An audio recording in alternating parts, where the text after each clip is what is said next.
enjoyed by men.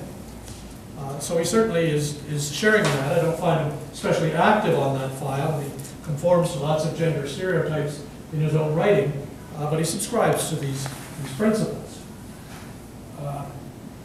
He also writes in a not so happy vein on some of the scenes of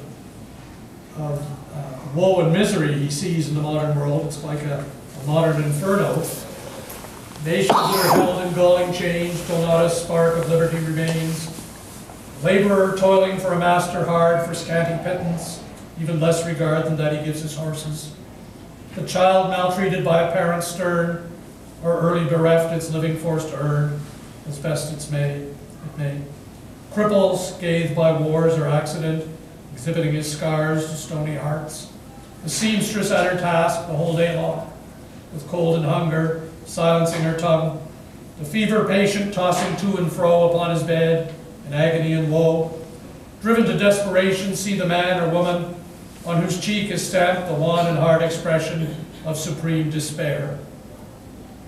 All this reminds us, while the world is fair, that sickness, crime, and poverty are there. That common justice between man and man was rarely practiced since the world began.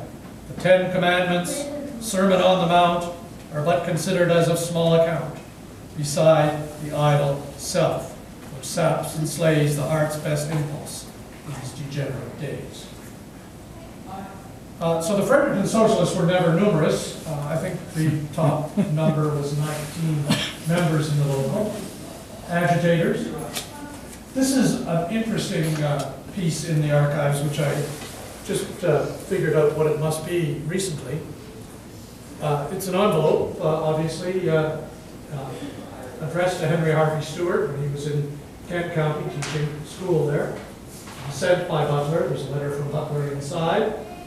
It's dated 1904. There's somebody from the royal family there.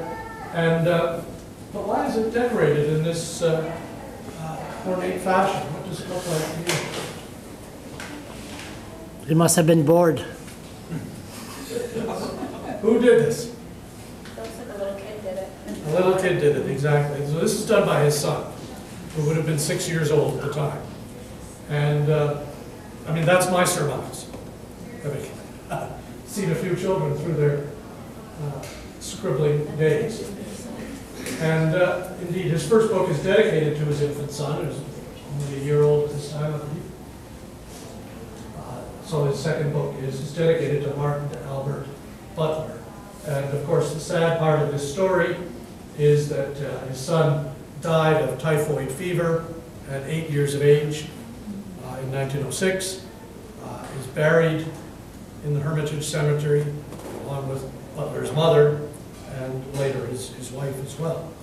And it is marked to his son. You can see that. Another picture of it here. So he never really recovered from that. I don't think you do recover from the death of a child. So this was, his redemption